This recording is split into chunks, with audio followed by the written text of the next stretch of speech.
Hello students, I am Siddharth Chaudhary, faculty of biology. Students, आज हम लोग लेके आए हैं क्लास 11th का प्लांट फोटोसिंथेसिस। उसका टॉपिक है C4 साइकिल, या उसको बोलते हैं हैच एंड स्लैग पाथवे।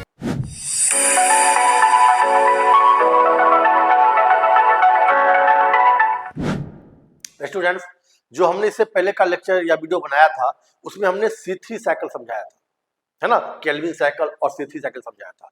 उसमें आपको मैंने बताया था कि जो प्लांट है वो ग्लूकोज का सिंथेसिस C3 साइकिल के थ्रू करता है, जिसको हमने डार्क रिएक्शन बोला था।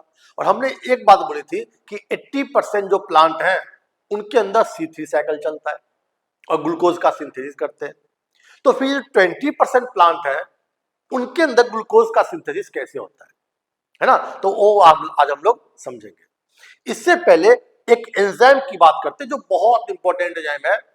पूरे अर्थ पे मोस्ट एबंडेंट एंजाइम जो है वो होता है रुबिस्को। और ये रुबिस्को C3 साइकिल में यूज हुआ था। जब RUBP से हमने 3PGA बनाया था तो उसमें रुबिस्को एंजाइम रिक्वायरमेंट होता है। और रुबिस्को का फुल फॉर्म क्या होता है? Ribulose bisphosphate carboxylase ऑक्सीजिनेज।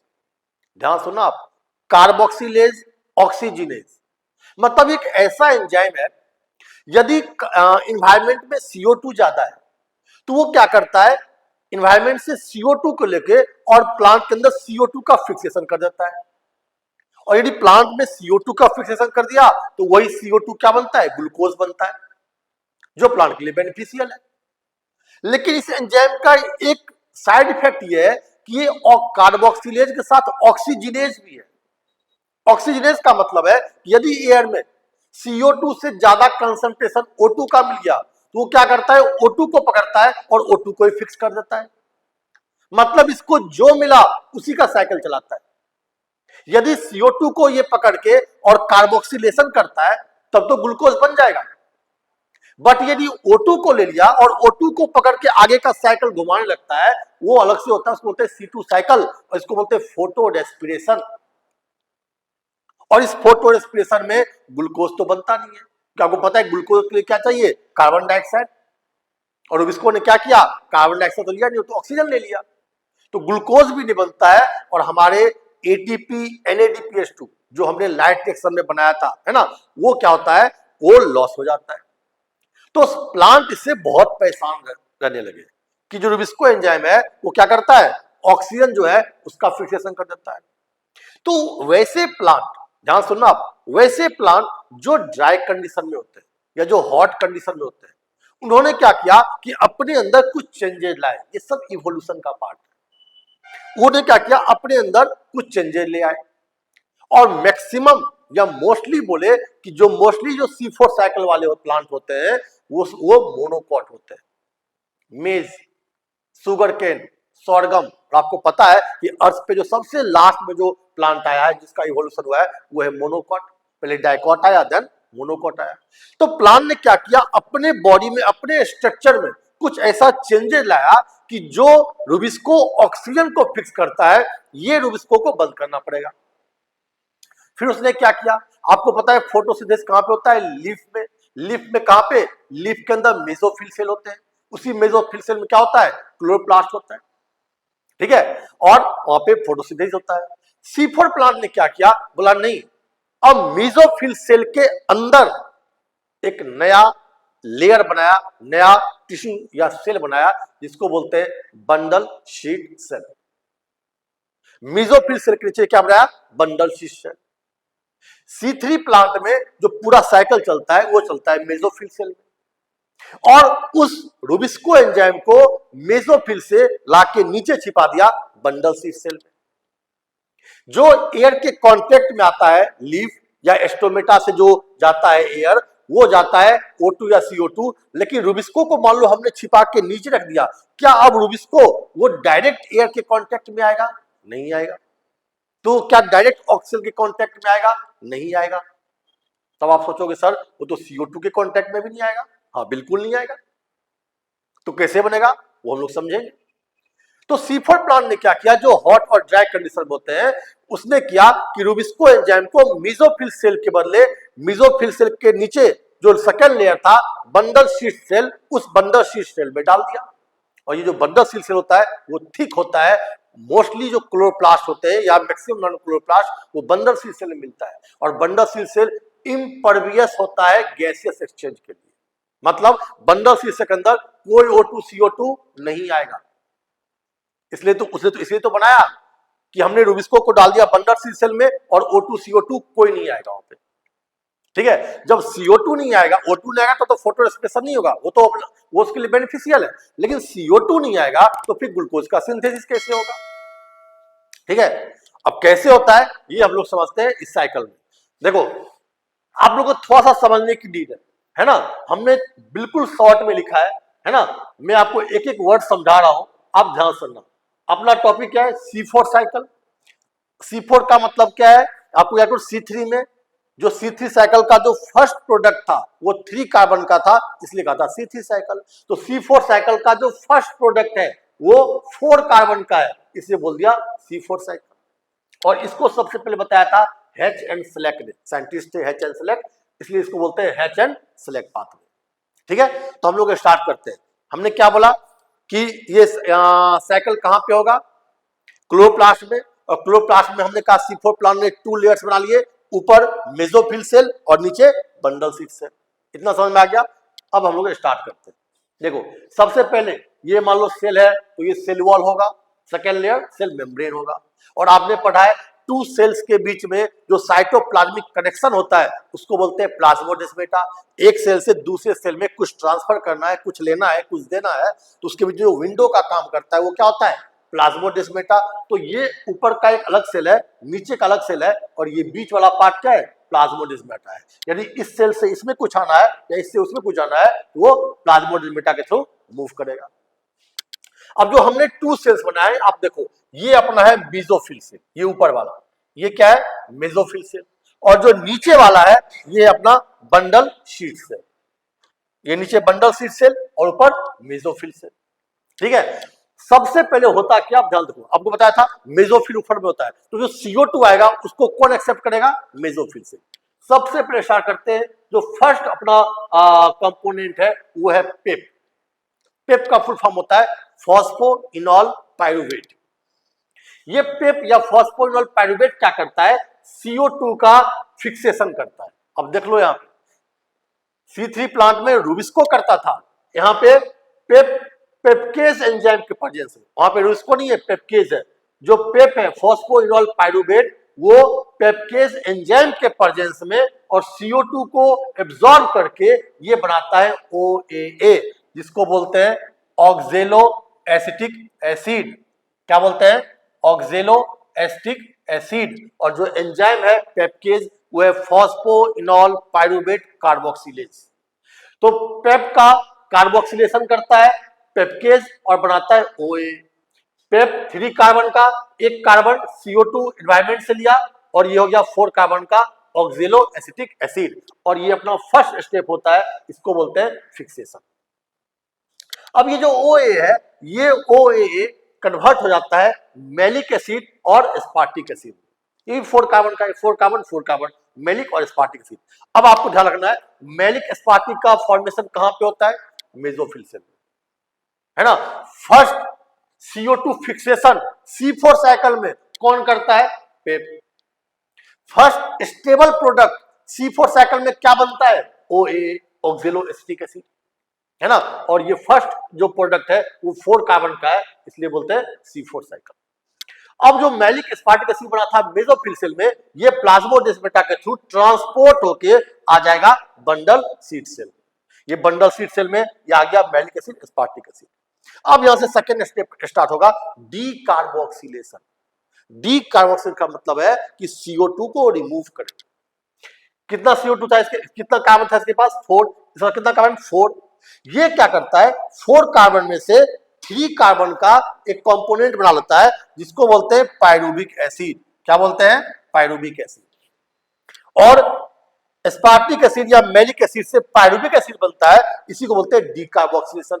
ये 4 कार्बन का था, ये हो गया 3 कार्बन का, तो 1 कार्बन कहां गया? और 1 कार्बन यहां पर रिलीज कर दिया, है ना। अब ये जो 1 कार्बन है, आप ध्यान सुनना, इस 1 कार्बन से पूरा का पूरा C3 साइकिल चलेगा, पूरा का पूरा C3 साइकिल जो हमने पहले पढ़ा है, मैं आपको दिखाता हूं।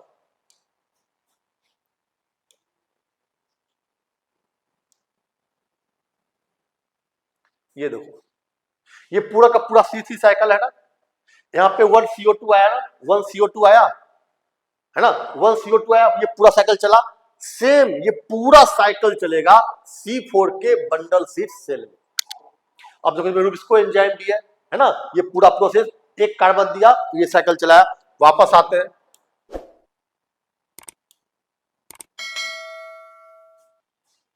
ये देखो, एक कार्बन इसको दिया और पूरा का पूरा C3 साइकिल, मतलब इसमें RuBP भी होगा, 3PGA भी होगा, 3PGL भी होगा, है ना, रूबिस्को एंजाइम भी होगा और ATP NADPH2 का कंजप्शन भी होगा, है ना।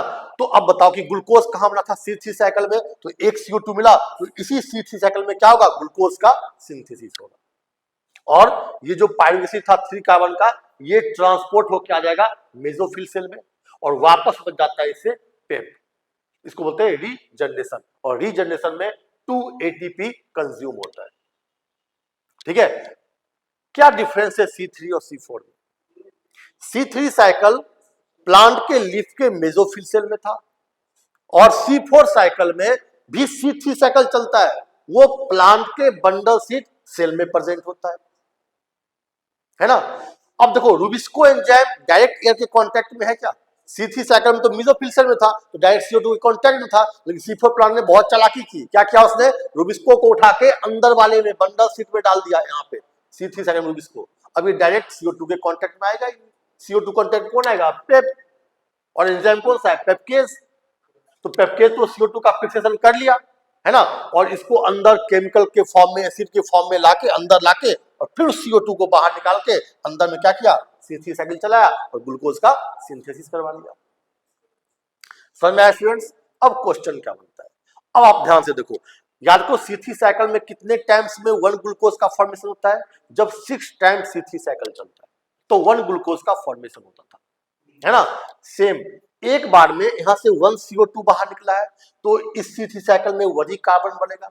यदि 1 ग्लूकोज का फॉर्मेशन करना है तो 6 कार्बन चाहिए, इसका मतलब यहां से 6 कार्बन इसको मिलना चाहिए, और 6 कार्बन के लिए 6 साइकिल 6 टाइम्स चलाना चाहिए। 1 टाइम में ये 1 CO2 देता है, सेकेंड टाइम, थर्ड टाइम, ऐसे 6 टाइम जब ये मूव करेगा तो ये 6 CO2 देगा, और फिर ये C3 साइकिल उस 6 CO2 को रिड्यूस करके क्या करेगा? ग्लूकोज का सिंथेसिस करेगा। समझ में आया स्टूडेंट्स? तो अब देखो, यदि C4 साइकिल के C4 साइकिल में 1 साइकिल की बात करें, है ना, तो यहां पे देखो डायरेक्ट कोई ATP या NADPH2 कंज्यूम हो रहा है, रीजनरेशन प्रोसेस में 2 ATP कंज्यूम होता है। अब आपसे पूछे C4 साइकिल में या C4 साइकिल के 1 साइकिल में कितना एनर्जी डायरेक्ट कंज्यूम होता है? 2 ATP। आपसे पूछे C4 प्लांट के ग्लूकोज के सिंथेसिस में, है ना, C4 प्लांट के ग्लूकोज के सिंथेसिस में C4 साइकिल में कितना एनर्जी कंज्यूम होता है? तो आपको ध्यान सुनना, C4 प्लांट में एक ग्लूकोज के सिंथेसिस के C4 साइकिल में, अब बताओ ये C4 साइकिल है तो कितना ATP कंज्यूम हो रहा है? 2 ATP। और इतना कितना टाइम चलाना पड़ेगा 1 ग्लूकोज के लिए? 6 साइकिल, तो 2 into 6 12 ATP C4 साइकिल में कंज्यूम होगा। बट अंदर में C3 साइकिल भी चल रहा है। यदि आपसे पूछ ले कि टोटल एनर्जी कितना कंज्यूम होगा, क्योंकि आपको पता है ना C3 साइकिल में भी 3 ATP and 2 NADPH2 कंज्यूम होता है। ठीक है, तो उसको हम लोग अभी मैं आपको समझाऊंगा, अलग से उसका कंक्लूजन निकालूंगा, है ना। आपको C4 में क्या याद रखना है? पेप सबसे फर्स्ट जो है वो प्रोडक्ट है पेप। वो पेप कहां पे होता है? मेसोफिल सेल में। पेपकेज के प्रेजेंस में क्या बनाता है? OAA ऑक्सोएसिटिक एसिड 4 कार्बन का, और ये होता है फर्स्ट स्टेबल प्रोडक्ट। और ये जो पेप है यही CO2 का फिक्सेशन करता है पेपकेज एंजाइम के प्रेजेंस में। OA से बनता है malic acid, malic acid transport होकर आता है बंडल सीट सेल में 4 कार्बन का, वापस बन जाता है पायरुवेट एसिड का 3 कार्बन, और ये अंदर चला जाता है वापस मेसोफिल सेल में, इसको बोलते हैं रीजनरेशन, जहां 2 एटीपी कंज्यूम होता है। ठीक है, और यहीं से जो 4 कार्बन था, 3 कार्बन का पाइरुवेट बना, 1 कार्बन ये बाहर निकलेगा और 1 कार्बन से पूरा का पूरा C3 साइकिल चलता है। अब आते हैं कंक्लूजन पे।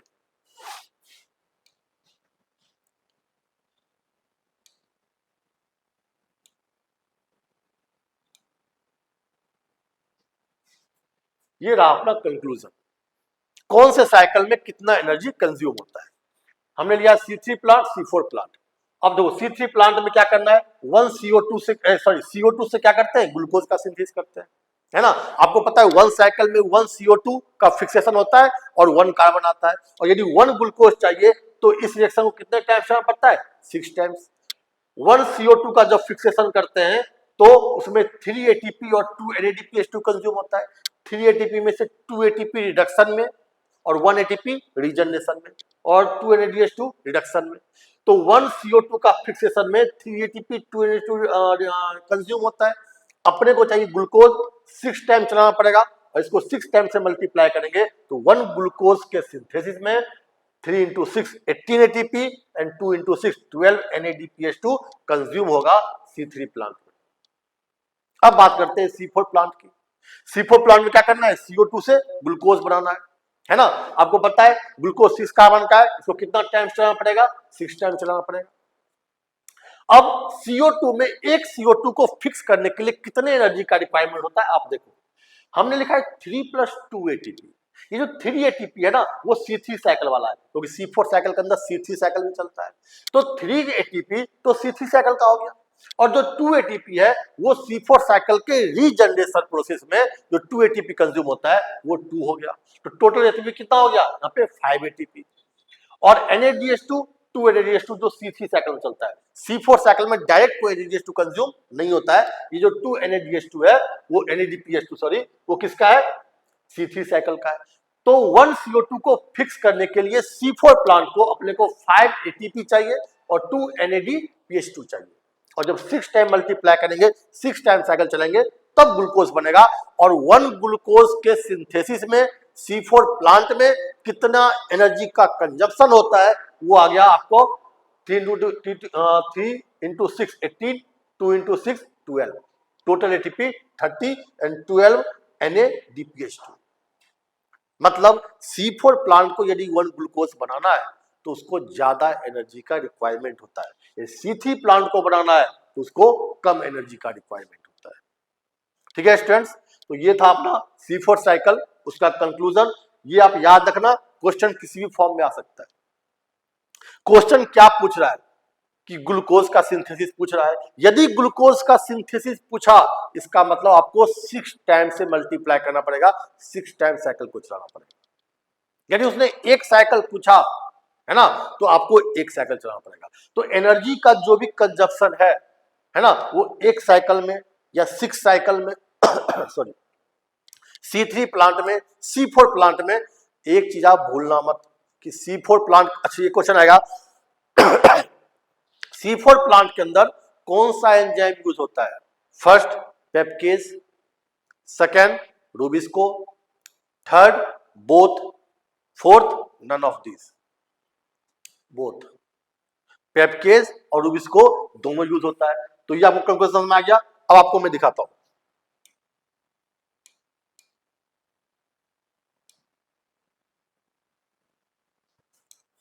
C4 साइकिल में पेप्केज और रूबिस्को दोनों यूज होता है।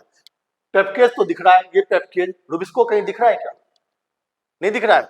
इसमें जब C3 साइकिल चलेगा पूरा का पूरा तो वहां RuBP से 3PGA बनेगा, तो वहां रूबिस्को एंजाइम होता है।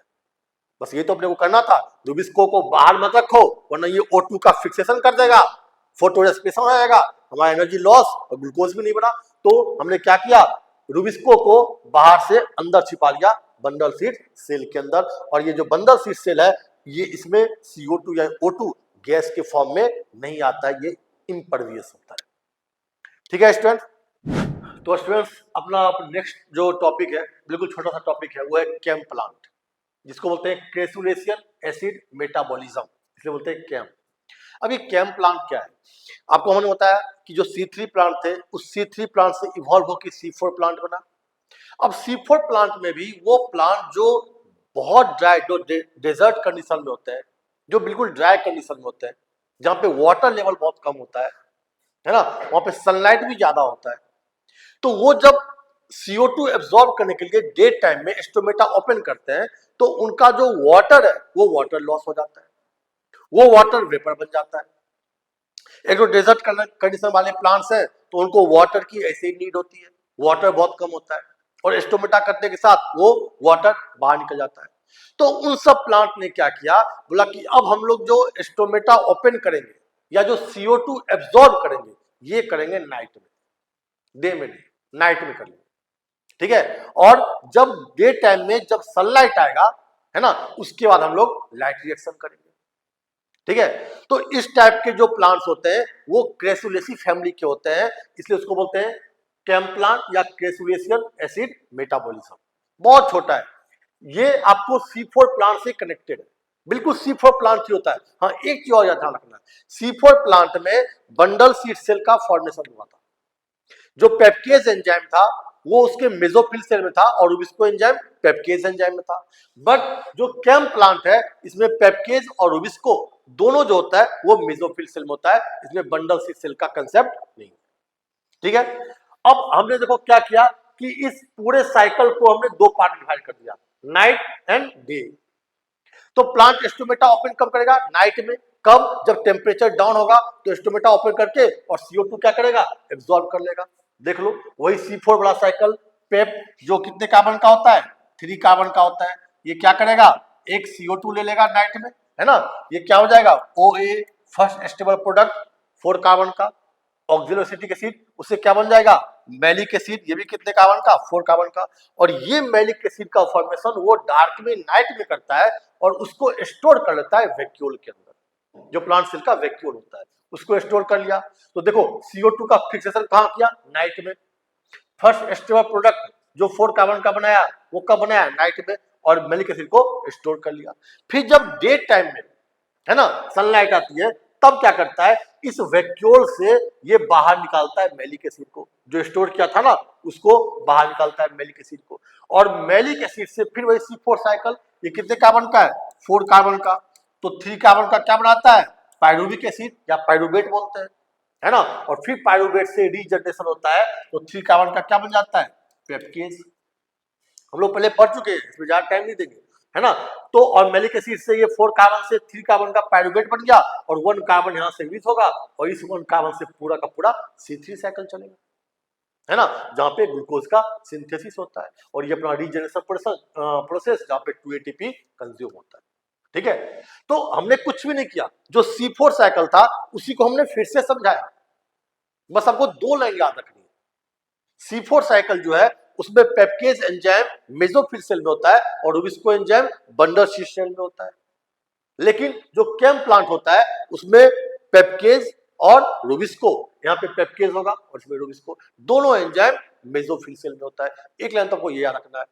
दूसरा कि जो पेप्केज से जो मैलिक एसिड बनता है यानी कि जो CO2 का फिक्सेशन होता है वो हो जाता है नाइट में और फिर डे टाइम में इसके अंदर C3 साइकिल चलता है ना, ताकि डे CO2 तो चाहिए नहीं, CO2 नाइट में हमने एब्जॉर्ब कर लिया तो डे टाइम में क्या होता है? स्टोमेटा ओपन करने की जरूरत नहीं है ना, क्योंकि जैसे स्टोमेटा ओपन करता है ना उसका वाटर लॉस होने लगता है। तो नाइट में स्टोमेटा ओपन किया, है ना, और डे में स्टोमेटा क्लोज है, CO2 तो मिल ही चुका है, अब डे टाइम में आगे का प्रोसेस चलता है। सेम इसके अंदर यही C4 साइकिल वाला आएगा, 1 ग्लूकोज के सिंथेसिस में 30 ATP एंड 12 NADPH2 कंज्यूम होता है, ठीक है। तो आज का अपना जो टॉपिक था, आपने 2 टॉपिक पढ़ा है, एक पढ़ा है C4 प्लांट, दूसरा केम प्लांट। तो ये अपना कंप्लीट हो गया। आई होप स्टूडेंट्स आप लोग को समझ में आया होगा, नहीं आया तो आप पूछ सकते हो और मैं कंटिन्यू, है ना, नए नए चैप्टर्स के टॉपिक लाता रहूंगा। और यदि आप लोग क्लासरूम में पढ़ना चाहते हो तो आप स्मार्ट क्लासेस इंस्टीट्यूट अगरतला में ज्वाइन कर सकते हो। Thank you.